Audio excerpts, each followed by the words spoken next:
Bapak Ibu, teman-teman, kita ketemu lagi di Renungan Sebutir Debu.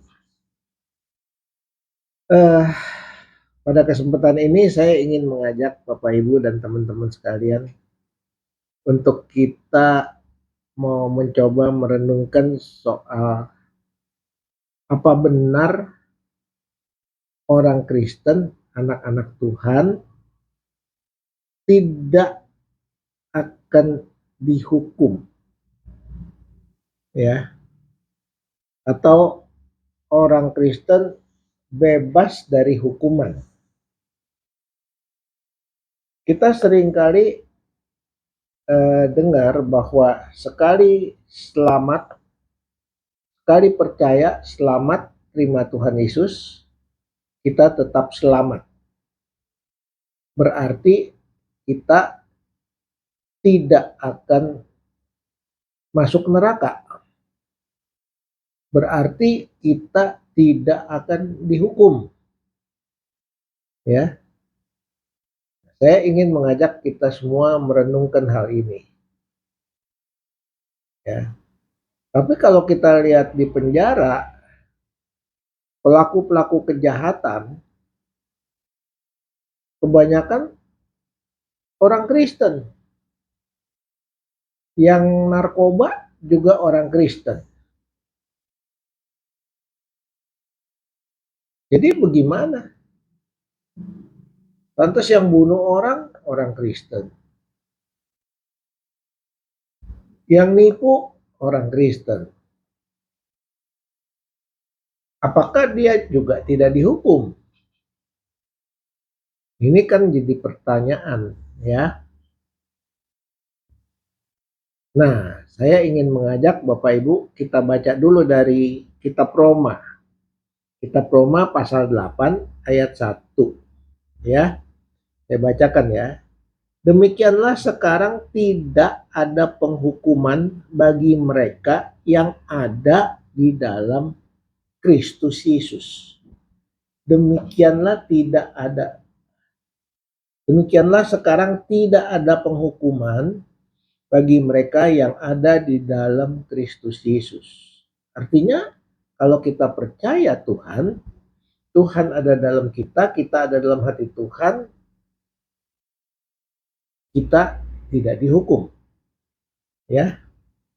Ayat 2-nya. Roh ditulis. Roma pasal 8 ayat 2. Roh yang memberi hidup telah memerdekakan kamu dalam Kristus dari hukum dosa dan bukan hukum maut. Membebaskan kamu dari hukum dosa. Memerdekakan kamu dari hukum dosa, bukan hukum maut. Artinya, kita tetap harus mati. Karena manusia memang sudah berdosa. Tapi kita dimerdekakan dalam Kristus dari hukum dosa. Artinya, kalau kita percaya Tuhan, kita tidak lagi dianggap berdosa. Karena Tuhan sudah mengampuni dosa kita melalui pengorbanannya di kayu salib. Ini dia keistimewaannya. Ayat 8 ya, Roma 8 ayat 8. Saya bacakan lagi. Mereka yang hidup dalam daging tidak mungkin berkenan kepada Allah. Mereka yang hidup dalam daging tidak mungkin berkenan kepada Allah. Nah, ini di sini kuncinya Bapak Ibu. Kalau kita jadi anak Tuhan, Tuhan mengatakan Tuhan adalah roh. Barang siapa menyembah Tuhan, harus menyembah dalam roh dan kebenaran. Ya enggak? Nah, menyembah Tuhan dalam roh dan kebenaran.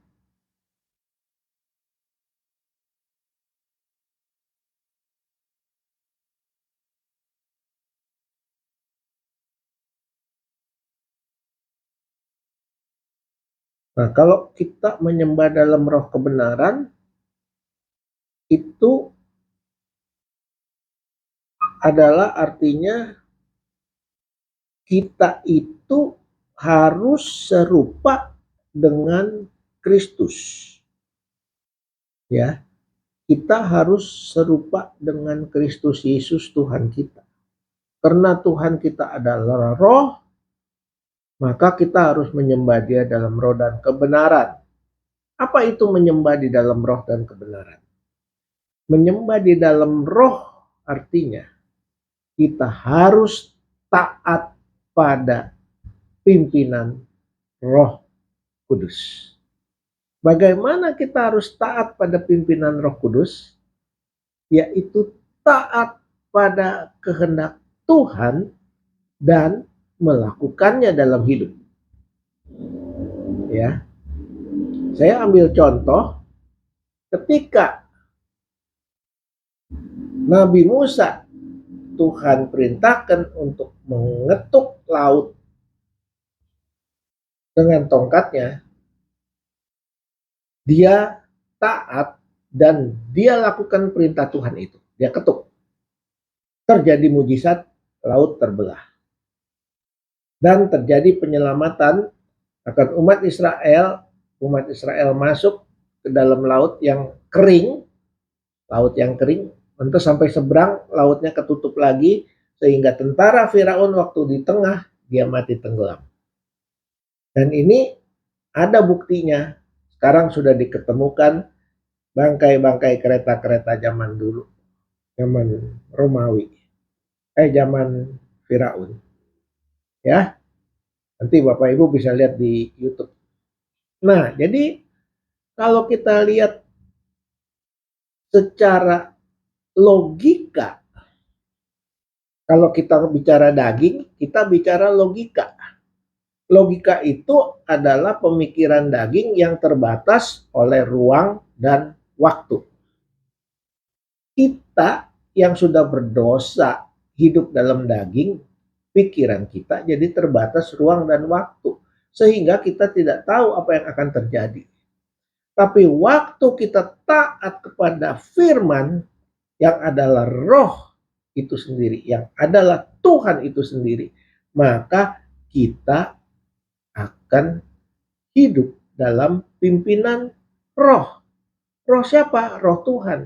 Roh Tuhan tuh siapa? Roh Kudus. Ya. Nah, waktu kita taat pada pimpinan roh, maka kita tidak lagi terikat pada kedagingan kita.